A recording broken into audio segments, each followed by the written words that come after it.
Right. Hi viewers, welcome to quantum India online classes. ఈరోజు మనకి RRB previous question పేపర్స్లో ఉన్నటువంటి ఫిజిక్స్ క్వశ్చన్స్ ఏంటో ఒకసారి డీల్ చేద్దాం. దేనికి సంబంధించి అంటే ఏ పేపర్లో ఇచ్చాడు ఏంది అనేది మనకు ఆల్రెడీ టైటిల్ ఇవ్వడం జరిగింది కాబట్టి దానికి సంబంధించింది ఏదో ఒకసారి చూద్దామండి. ఇప్పుడు first question, the value of g on the moon is 1/6 of the value of g on the earth. If a man can jump 1.5 meters high on the earth, on the moon he can jump up to a height of, అంటే జీల మధ్య relation ఇచ్చాడు. Okay, ఇప్పుడు for example earth మీద G value అనేది moon మీద కదా వాడు ఇచ్చింది, మూన్ మీదనే తీసుకోండి. ఏమైంది, మూన్ మీద గ్రావిటీ అంట, ఎర్త్ మీద గ్రావిటీలో 1/6 అంట, అంటే GE/6. ఒక పర్సన్ మనకి ఎర్త్ మీద ఎంత జంప్ చేశాడంటే 1.5 మీటర్స్ చేశాడంట. మూన్ మీద ఎంత జంప్ చేస్తాడు, ఎంత హైట్కి వరకు జంప్ చేయగలడు అని. కామన్గా ఒకటి అర్థమైంది, మూన్ మీద ఎక్కువ హైట్కి జంప్ చేయొచ్చు ఎందుకంటే లో గ్రావిటీ ఉంటుందని. ఓకేనా, అంటే మోర్ దాన్ 1.5 ఉండాలి. అన్నిటిలో ఆప్షన్ ఉంది కాబట్టి ఖచ్చితంగా చేయాల్సింది. ఈ హైట్కి జీకి మధ్య రిలేషన్ ఏంది అని అడిగితే ఆల్రెడీ సేమ్ స్పీడ్ తోటి పైకి వెళ్తాడు కాబట్టి HG ఫార్ములా ఏంది మనకి, U²/2g. ఈ రెండిట్లో U అనేది కాన్స్టెంట్, ఇక్కడ G అనేది మారిపోతూ ఉంటుంది, H కూడా మారిపోతూ ఉంటుంది, ఎందుకంటే టూ డిఫరెంట్ ఆస్ట్రానమికల్ ఆబ్జెక్ట్స్ మీద జరిగే సిచ్యువేషన్ కాబట్టి. ఇప్పుడు దాన్ని బట్టి ఏమవుతుంది, HEGE HMGM అవుతుంది. ఇదే కదా టూ డిఫరెంట్ కేసెస్లో. ఓకేనా, ఇప్పుడు దాన్ని బట్టి తీసుకోడిగా ఎర్త్ మీద ఎంత ఇచ్చాడు, HE = 1.5 కాబట్టి ఇక్కడ డైరెక్ట్ తీసుకుంటాను నేను. 1.5 ఇంటూ GE వాల్యూ అవుతూనే ఉంచుతున్నా. GE ఇక్కడ నాకు తెలియదు ఏది, మనకి HM తెలియదు, నాకు HM కనుక్కోవాలి. అంటే మూన్ మీద ఎంత ఎగరగలడో తెలుసుకోవాలి నేను. నాకు తెలుసు మూన్ మీద గ్రావిటీ ఎర్త్ గ్రావిటీలో 1/6 ఉంటుందని ఆల్రెడీ రిలేషన్ ఇచ్చాడు. అది సబ్స్టిట్యూట్ చేస్తే ఏమవుతుంది, క్యాన్సిల్ అయిపోతుంది. జీకి జీ గెట్స్ క్యాన్సిల్. HM = 6 × 1.5 అండి. ఈ వాల్యూ ఎంత వస్తుంది, 9 మీటర్స్ వస్తుంది. కాబట్టి మన ఆన్సర్ ఇస్ 9 మీటర్స్. అక్కడ 9 మీటర్స్ హైట్ దూకుతాడు. ఇక్కడైతే 1.5 ఎగురుతాడు, అక్కడ మాత్రం 9 మీటర్స్ ఎగురుతాడు అనమాట. ఓకేనా, హై జంప్ కాంపిటీషన్స్ అక్కడ పెట్టారనుకోండి, అందరూ కూడా SI కానిస్టేబుల్ సెలెక్ట్ అయిపోతారు, RPF ఇలాంటివి కూడా ఈజీగా సెలెక్ట్ అయిపోతారు అనమాట హై జంపులు అయితే. ఓకేనా, రైట్. ఇది జనరల్గా మనం చూసినట్లయితే. నెక్స్ట్ క్వశ్చన్ ఏందో చూద్దాం. Which of the following physicist explained the ఎగ్జిస్టెన్సీ of beyond force? ఈ క్రింది ఏ భౌతిక శాస్త్రవేత్త ఉత్ప్లవన బలాన్ని వివరించాడు అంటే ఆర్కిమెడిస్ అండి. ఇది straight forward question. Archimedes explain చేశాడు ఉత్ప్లవన బలాన్ని. ఉత్ప్లవన బలం అంటే ఏంటి, ఏదైనా మనకు ఒక ఫ్లూయిడ్లో ఉంచారనుకోండి, ఒక వస్తువుని ఒక ప్రవాహిలో, అప్పుడు దాని మీద పై దిశలో కలిగేటటువంటి బలాన్ని ఏమంటామంటే మనం ఉత్ప్లవన బలం అని మాట్లాడుతూ ఉంటాం. బియాండ్ ఫోర్స్ అంటాం మనం, లేదా బయాండ్ ఫోర్స్ అని మనం మాట్లాడుతూ ఉంటారు. అది చెప్పింది ఎవరంటే ఆర్కిమెడిస్. దీన్ని బేస్ చేసుకొని మనం ఆర్కిమెడిస్ ప్రిన్సిపల్ని డిఫైన్ చేస్తూ ఉంటాం అనమాట. ఆర్కిమెడిస్ రైట్ సూత్రాన్ని నిర్వచిస్తూ ఉంటాం. ఓకే, అదంతా కూడా థియరీ పార్ట్లో చూస్తారు మీరు. నెక్స్ట్ చూడండి, which of the following is a surface phenomenon అంటున్నాడు. ఈ క్రింది ఏ ప్రక్రియ మనకి ఉపరితల ప్రక్రియ అవుతుంది అని అంటున్నాడు. ఓకే, ఈ క్రింది వాళ్ళు ఏది ఉపరితల ప్రక్రియ? బాయిలింగ్. బాయిలింగ్ అంటే ఏంటి, మరగటం. నీళ్లు మరగేది ఉపరితల ప్రక్రియ కాదు. Melting, right. మెల్టింగ్ అంటే మనకి ద్రవీభవనం కూడా కాదు. Next evaporation. ఎవాపరేషన్ అనేది మనకి సర్ఫేస్ ఫినామినన్. బాష్పీభవనం అంటాం దీన్ని. ఇది బాష్పీభవనం. ఓకేనా, అంటే వేపరగా మనకి బాష్పంగా మారటం అనమాట. ఓకేనా, ఇదే మరగటం. 100 డిగ్రీ సెల్సియస్ వద్ద నీళ్లు ఉందనుకోండి, నీళ్లు మరుగుతున్నాయి అంటారు, అంతే, నీళ్లు బాష్పం చెందుతున్నాయి అని అన్నారు. అదే మనం బట్టలు ఆరేసినాం అనుకోండి, ఆ నీళ్ళన్నీ కూడా ఆవిరైపోతున్నాయి లేదా బాష్పంగా మారిపోతున్నాయి అని అంటారు. బాష్పీభవన ప్రక్రియ అనమాట. ఓకేనా, ఇప్పుడు ఇక్కడ ఉందనుకోండి ఒక కంటైనర్లో నీళ్లు, ఇప్పుడు ఎక్కడి నుంచి కదా వాటర్ మాలిక్యూల్స్ ఎస్కేప్ అయ్యేది న్యాచురల్గా, దాన్ని ఎవాపరేషన్ అంటాం. ఎందుకు జరుగుతుంది సార్ అట్లా? ఎవరు పంపిస్తున్నారు ఇక్కడ నుంచి వెళ్ళిపోమ్మని? ఎవరు చెప్పారు? వాళ్ళ ఫ్రెండ్స్ ఏమైనా చెప్పారా? Why the molecules are escaped from the surface of a liquid, what could the reason for it, that will be discussed in the theory part అనమాట. అది థియరీ పార్ట్ లో మనం మాట్లాడుతూ ఉంటాం. Straightforward question. అదేవిధంగా ఇది కూలింగ్ ప్రాసెస్ అని చెప్తా ఉంటారు. ఇది ఒక చల్లని ప్రక్రియ అని మనం మాట్లాడుతూ ఉంటాం, లేదా శీతల ప్రక్రియ అని అంటారు. అందుకే మనకి స్వెట్ వచ్చినప్పుడు ఫ్యాన్ కిందకు వచ్చినాం అనుకోండి చల్లగా అనిపిస్తూ ఉంటుంది. Due to the evaporation process అంటారు. బాష్పీభవన ప్రక్రియ వల్ల ఇలా జరుగుతుందని చెప్తా ఉంటాం. ఫ్రీజింగ్ అంటే కాదనమాట, ఘనీభవించడం అనేది కాదు, లేదా గడ్డగట్టడం అంటాం ఫ్రీజింగ్ అంటే. ఓకే, ఇది కూడా ఆన్సర్ కాదు, ఇదే ఆన్సర్ అవుతుంది అనమాట. ఓకేనా, ఫ్రీజింగ్ లో మనకి మాలిక్యూల్స్ ఎస్కేపే కావు కదా. Okay, next, kinetic energy of an object increases in proportion to, గతి శక్తి దీనికి అనులోమానుపాతంలో లేదా అనుపాతంలో పెరుగుతుంది అంటున్నాడు. దేనికి అనుపాతంలో పెరుగుతుంది? గతి శక్తి ఫార్ములా ఏందండి? హాఫ్ ఎంవి స్క్వేర్ కదా. ఎంవి స్క్వేర్ లో మనకి వి స్క్వేర్, ఇది రెండు కూడా ప్రపోర్షనలే మాస్ కి, రైట్. మాస్ ఇంక్రీజ్ అయితే ఎన్ని రెట్లు ఇంక్రీజ్ అవుతుందో అన్ని రెట్లు గతి శక్తి కూడా ఏమవుతుంది? ఇంక్రీజ్ అవుతూ ఉంటుంది. అంటే దేంతో పాటుగా మనకి ప్రపోర్షనల్ గా మాస్ అనమాట, మాస్ ప్రపోర్షనల్ గా. ఇక్కడ స్పీడ్ కూడా ఉంది, కానీ ఆ స్పీడ్ అనే స్క్వేర్ ఉంది కదా. ఇది రెట్లు అయితే ఇది 4 రెట్లు అవుతుంది, ఇది 4 రెట్లు అయితే ఇది 16 రెట్లు అవుతుంది. ఇది అలాగా కదా, ఇది 2 రెట్లు పెరిగితే ఇది 2 రెట్లే పెరుగుతుంది, ఇది 2 రెట్లు తగ్గితే ఇది కూడా 2 రెట్లే తగ్గుతుంది అనమాట. ఓకే, కాబట్టి సేమ్ ప్రపోర్షనల్ రేషియోలో మనకి మాస్ వల్ల పెరుగుతుంది అనమాట, ద్రవ్యరాశి వల్ల. ఇదే ఒడి, ఇదే కాలం, ఇదే ఫ్రిక్షన్, ఘర్షణ. ఓకేనా, next, two identical resistors each of 10 ohms are connected in parallel. This combination in turn is connected to a third resistor of 10 ohms. The equivalent resistance of the combination is అని అంటున్నాడు. ఓకేనా, English medium వాళ్ళు చూసుకోండి. ఒక్కొక్కటి 10 ఓముల నిరోధం కాగల 2 ఒకే రకమైన నిరోధకాలను సమాంతర సంధానంలో కలిపి ఈ సంధానాన్ని 10 ఓముల నిరోధం గల 3వ నిరోధంతో సంధానం చేస్తే ఫలిత నిరోధం ఎంత అంటున్నాడు. ఓకే, నా దగ్గర 2 నిరోధాలు ఉన్నాయి. ఫర్ ఎగ్జాంపుల్ 10 ఓమ్స్, ఇంకోటి కూడా 10 ఓమ్సే. ఓకేనా, ఈ రెండింటిని సమాంతర సంధానంలో కలిపిండంట. ఏ కామా బి బిందువులు అని అనుకున్నాం. మళ్ళీ ఏం చేశాడు, దీన్ని తీసుకొచ్చి ఇంకొక నిరోధం తోటి ఈ కాంబినేషన్ని, ఈ సంధానాన్ని లేదా ఈ సంయోగాన్ని తీసుకొచ్చి ఇంకొక 10 ఓముల నిరోధంతో కలిపితే మొత్తం ఫలిత నిరోధం ఎంత అంటున్నాడు. ఈ వలయంలో అంటే ఏకి సికి మధ్య ఫలిత నిరోధాన్ని కనుక్కోవాలి.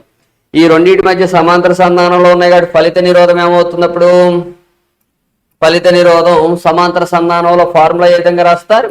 1/Rp = 1/R1 + 1/R2, ఇంకోటి తీసుకుంటే అలా రాసుకుంటూ పోతారు. ఇది resultant resistors, right, in the parallel combination అని చెప్తా ఉంటాం. 1/Rp = ఏమవుతుంది ఇక్కడ 2 రెసిస్టర్స్ 1/10 1/10, అప్పుడు ఏమవుతుందండి 2/10. 2/10 అంటే ఎంత? 1/5 అంటే ఇప్పుడు రివర్స్ లో తీసుకుంటాం కాబట్టి Rp = ఏమవుతుంది 5 ఓమ్స్ అవుతుంది. అంటే ఈ కాంబినేషన్ వరకు వచ్చేసి 5 ఓమ్స్. ఇది మళ్ళీ దేనికి కలిపాడు? 10 ఓమ్స్ కలిపాడు. కాబట్టి ఇప్పుడు సర్క్యూట్ ఎలా మారిపోతుంది? సింపుల్ గా ఇది ఏనే, ఇక బి తీసేస్తాం. ఇక బి తీసేసి డైరెక్ట్ గా సికి వరకు కనెక్ట్ చేస్తాం, లేదా ఇది బి అనుకోండి, సరే బిని కూడా ఉంచండి. ఇది సి, ఇది 10 ఓమ్స్, ఇదే 5 ఓమ్స్. ఈ రెండు ఎలా ఉన్నాయి? ఇప్పుడు సిరీస్ కాంబినేషన్ లో ఉన్నాయి, శ్రేణి సంధానంలో ఉన్నాయి. శ్రేణి సంధానంలో ఉంటే ఫలిత నిరోధం ఏంటి? Rs = R1 + R2 అని చెప్తా ఉంటారు. ఓకేనా, ఇప్పుడు Rs = ఏమవుతుంది? ఇది 5 ప్లస్ ఇది 10. అంటే నేనేమనుకుంటున్నా అంటే దీన్ని 5 అని అనుకుంటున్నా, దీన్ని R1 అని అనుకుంటున్నా, దీన్ని R2 అని తీసుకుంటున్నా. అప్పుడు Rs = 15 ఓమ్స్ అవుతుంది కదా, 15 ఓమ్స్. ఓకే, ఇంత సేవ్ చేయకూడదు మళ్ళీ ఇలాంటి వాటిని కూడా మనం. ఓకేనా, డైరెక్ట్గా ఇక్కడే మన ప్రాబ్లం చూడడంలోనే కంప్లీట్ అయిపోవాలి ఏం జరుగుతుంది అనేది. ఓకేనా, ఇప్పుడు మనకు ఆన్సర్ వచ్చేసి 15 ohms కదా ఉందా, ఇక్కడే కదా ఉంది, రైట్. కాబట్టి ఇది ఆన్సర్ అవుతుంది అనమాట. నెక్స్ట్ ఇంకో question. If the power of a corrective lens is +2D then it is a. సవరించే కటకం యొక్క సామర్థ్యం అంట రైట్ +2 డయాప్టర్స్ అంట. అయితే ఆ కటకం ఏ రకమైన కటకం అని మాట్లాడుతూ ఉన్నాడు. చూడండి, జనరల్గా కుంభాకార కటకం అయితే ఇలా ఉంటుంది, కాన్వెక్స్ లెన్స్, ఫోకల్ పాయింట్ ఇలా ఉంటుంది ఇటు. ఎందుకు అని తర్వాత చూద్దాం మనం. దీన్ని ఆప్టికల్ సెంటర్ అంటాం, దృక్కేంద్రం అంటాం. ఇక్కడ ఏదో F2, ఇదే 2F2 అనుకోండి. లైట్ రేస్ ఇలా వస్తాయి కదా, ఇలా వచ్చేస్తాయి. ఇక్కడ నుంచి ఇక్కడికి ఉన్న డిస్టెన్స్ ఏమంటాం మనం, ఫోకల్ లెంత్ అని మాట్లాడుతూ ఉంటాడు. ఫోకల్ లెంత్ యొక్క రెసిప్రోకల్ ఏమంటాం మనం, పవర్ అంటాం. ఇప్పుడు కాన్వెక్స్ లెన్స్ లో ఇది పాజిటివ్ అవుతుంది, ఎందుకంటే ఇక్కడ నుంచే మనం తీసుకోవాలి డిస్టెన్సెస్ ని, సైన్ కన్వెన్షన్ ఫాలో కావాలి. ఇక్కడ నుంచి ఇటు తీసుకుంటాం, పాజిటివ్ అవుతుంది. F పాజిటివ్ అయితే P కూడా ఏమవుతుంది, పాజిటివ్ అవుతుంది. పాజిటివ్ అయ్యే కటకం ఏంది, కుంభాకార కటకం. కుంభాకార కటకం, దీన్నే కాన్వెక్స్ లెన్స్ అంటే రైట్. అదే పుటాకార కటకంలో అయితే ఎట్లా ఉంటుంది కదా, దీంట్లో మనకి P నెగిటివ్ అవుతుంది, ఎందుకంటే F కూడా నెగిటివే కాబట్టి. ఇది సైన్ కన్వెన్షన్ ఫాలో అయితే మనకు వచ్చే రిజల్ట్. స్ట్రైట్ ఫార్వర్డ్ క్వశ్చన్ ఇది, మనకు అనవసరం. పాజిటివ్ కాబట్టి కాన్వెక్స్ లెన్స్ అవుతుంది. కాన్వెక్స్ లెన్స్ ఎక్కడుంది, ఇక్కడే ఉంది. కుంభాకార కటకం, ఇదే పుటాకార కటకం, నెగిటివ్ అవుతుంది. కాన్వెక్స్ మిర్రర్ ఇది. యాక్చువల్గా మిర్రర్ వాడడం కదా సవరించడానికి. కళ్ళకి ఎప్పుడన్నా మిర్రర్స్ వాడతారండి, మిర్రర్స్ వాడితే అవతల వస్తువే కనపడదు అనమాట. కాబట్టి అసలు ఈ 2 ఆప్షన్స్ ఎలిమినేషన్. మిర్రర్ అనే పదమే వాడు మనం, మిర్రర్స్ అసలు కళ్ళకు వాడరు. కళ్ళకు వాడేది గ్లాసెస్, లెన్సెస్ అంటాం వాటిని. ఓకే, కాబట్టి కటకాలు అనేవి వాడతాం కానీ దర్పణాలు వాడడం కదండి, ప్రాబ్లం ఉంటే. కాబట్టి అదైతే ఆన్సర్ కాదు. నెక్స్ట్ చూడండి, a ball is dropped from height of 10 meters, it strikes the ground and rebounds up to a height of 2.5 meters during the collision. The percentage loss in the kinetic energy అంటున్నాడు. Percentage loss అడుగుతున్నాడు. 10 meters ఎత్తు నుంచి 10 మీటర్లు ఎత్తట, ఇక్కడ నుంచి right ఎత్తు నుండి ఒక బంతిని వదిలితే అది నేలకు తాకి మరలా 2 రైట్ అంటే ఇట్లా సపరేట్గా తీసుకుంటాను ఇక్కడ 2.5 ఇది మీటర్స్, ఇదే 10 meters హైట్. ఎత్తుకు చేరితే అభిగత సమయంలో, కొలీజియన్ సమయంలో కోల్పోయిన గతిశక్తి శాతాన్ని కనుక్కోమంటున్నాడు. చూడండి, కామన్ సెన్స్ తో ఆలోచించాలి ఇలాంటి ప్రాబ్లమ్స్ ఎప్పుడు కూడా. ఇక్కడ ఫర్ ఎగ్జాంపుల్ 100 joules ఉందని అనుకోండి. 100 joules ఏ శక్తి ఉంటుంది ఇక్కడ, శక్తి ఉంటుంది. అది మొత్తం ఎలా మారిపోయింది, గ్రౌండ్ దగ్గర గతిశక్తిగా మారిపోతుంది. గతి శక్తి అంటే గ్రౌండ్కి చేరుకునే ముందు ఎంత ఉంటుంది, 100 joules ఉంటుంది. ఇప్పుడు ఒకవేళ అదే 100 jouleతో మళ్ళీ వెనక్కి వెళ్ళిపోయింది అనుకోండి, మళ్ళీ ఇక్కడ దాకా వచ్చేది.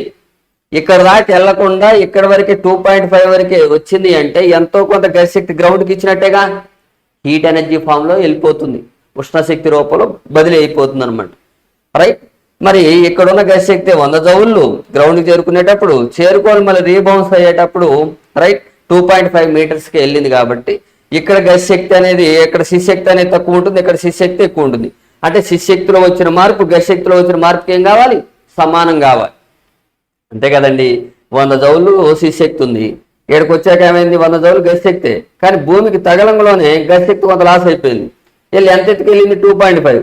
అంటే ఈ ఎత్తు వద్ద ఉన్నటువంటి శక్తి అనేది ఇక్కడ నుంచి బయలుదేరేటప్పుడు ఉన్న గతిశక్తికి సమానంగా, అవునా కదా. రివర్స్ వెళ్ళేటప్పుడు ఇక్కడ బయలుదేరే గతిశక్తి ఇక్కడ చేరుకున్న శక్తులు ఏమైంది, సమానమైంది.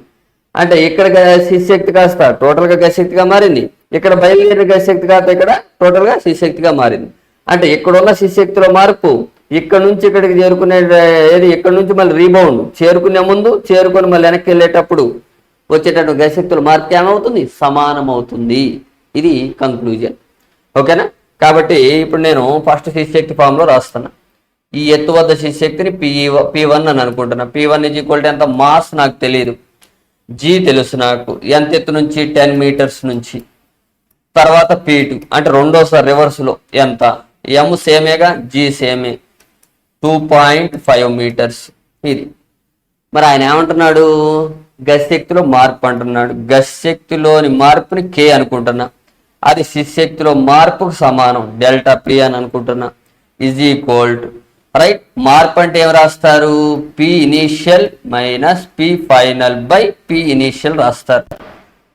తొలి గతిశక్తి మైనస్ అంటే తొలి శిశక్తి మైనస్ తుది శిశక్తి బై తొలి శిశక్తి రాస్తే శిశక్తిలో మార్పు వస్తుంది. అదే గతిశక్తిలోని మార్పుకు సమానం అవుతుంది. కాబట్టి ఇక్కడ ఈ ఫార్ములా సబ్స్టిట్యూట్ చేయండి. 10 mg మైనస్ 2.5 mg బై ఇక్కడ ఎంత 10 mg అవుతుంది.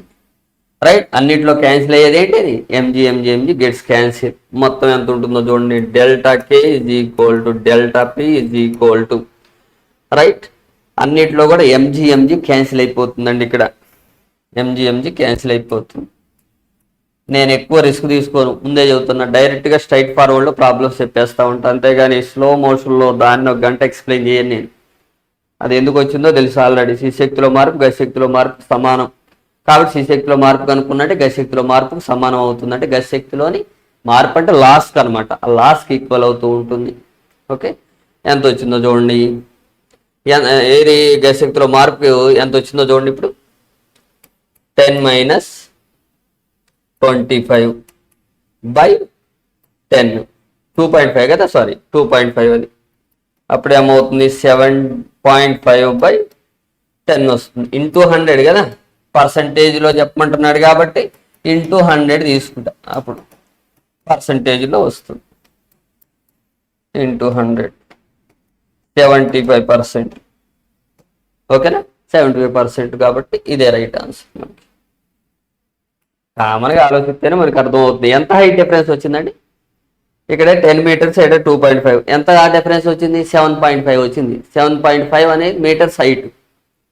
7.5 అంటే మనకి ఆల్మోస్ట్ 75% లాస్ కాబట్టే కదా, అంత హైట్ వెళ్ళలేకపోయింది, లాస్ అయిపోయింది. ఎంత హైట్ లాస్ అయిపోయింది, 7.5 లాస్ అయిపోయింది. అంటే 75% ఎనర్జీ లాస్ అయినట్టు. ఇట్లయినా కామన్ సెన్స్తో ఆలోచించవచ్చు. ఎందుకంటే ఏంది, potential energy is equal to ఏంది, mgh కదా.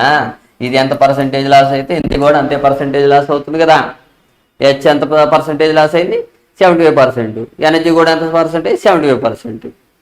ఆ ఎనర్జీని కైనెటిక్ ఎనర్జీ ఫామ్లో మనకి ఏమైంది, రిటర్న్ వచ్చేసింది. మిగిలినంతా కూడా లాస్ అయిపోయినట్టే కదా లెక్క. ఇలాగైనా తీసుకోవచ్చు.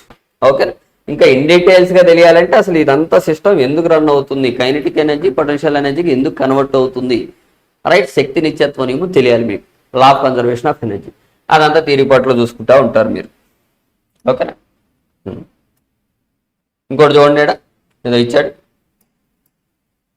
Insulators have the resistivity of the order, బంధకాల యొక్క నిరోధకత విలువ అని అంటున్నాడు. బంధకాల యొక్క నిరోధకత విలువ ఎంత ఉంటుంది చెప్పండి, 10⁶ to 10⁸ సెమీ కండక్టర్స్లో ఉంటుంది. ఇదే కండక్టర్స్లో ఉంటుంది. రైట్, ఇది కూడా సెమీ కండక్టర్స్ అండ్ కండక్టర్స్ రేంజే. రైట్, మరి ఎంత తక్కువ ఉండవు, 10⁻², 10⁻². ఇది యాక్చువల్గా కండక్టర్స్ లాగా తీసుకోవచ్చు మనం. ఓకే, వాహకాలు. ఇదైతే అబ్నార్మల్, యాక్చువల్గా సూపర్ కండక్టర్స్లో తీసుకోవచ్చు. ఇదైతే మనకి సెమీ కండక్టర్స్, అర్ధవాహకాలు. ఇది బంధకాల్లో ఉంటుంది ఇంత. అందుకే ఇక్కడ చూడండి, రివర్స్లో ఇచ్చాడు, ఆడే మైనస్ ఇచ్చాడు, ఇక్కడ ప్లస్ ఇచ్చాడు, అంతే తేడా. ఓకే, ఇది బంధకాలు. ఇది స్టాండర్డ్ క్వశ్చన్. ఇది 10⁻12 10⁻17 ఓమ్స్ మీటర్ వరకు రెసిస్టివిటీ అనేది ఉంటుంది. ఇదంతా కూడా ఎన్సీఆర్టీ టెక్స్ట్ బుక్స్లో ఉంటాయి చూడండి, మన లోకల్ బుక్స్లో దొరకవు. ఇంకేదో ఇచ్చాడు చూడండి, curved mirror wear the reflecting surface is curved inwards. Reflecting surface అంటే ఇదైతే కాదు కదా, ఇది ఇన్వర్డ్. ఇదేంటి అవుట్వర్డ్ వచ్చింది కదా, ఇది ఇన్వర్డ్. ఇది ఏంటిదండి జనరల్గా, రైట్, కాన్కేవ్ మిర్రర్ కదా, కాన్కేవ్ మిర్రర్. ఓకేనా, ఎందుకంటే వక్రత దర్పణం యొక్క ఒక పరావర్తన తలం లోపల వైపు ఉందంటే, ఇది పరావర్తన తలం లోపల వైపుగా వంగి ఉంటే దానిని డాష్ అంటారు అంటాడు. ఇది కాన్కేవ్ మిర్రర్. పుటాకార దర్పణం ఇది. రైట్, అదే ఒకవేళ మనకి ఇలా ఉంటుంది కదా, అప్పుడు కుంభాకార దర్పణంలో రైట్ రిఫ్లెక్టింగ్ సర్ఫేస్ అవుట్ వరల్డ్లో ఉంటుంది అనమాట, ఇక్కడ ఇన్ వరల్డ్లో ఉంటుంది, అంతే తేడా. కాబట్టి ఇదే ఆన్సర్, స్ట్రైట్ ఫార్వర్డ్ ఆన్సర్ అనమాట. ఓకేనా, రైట్ అండి. Thank you very much.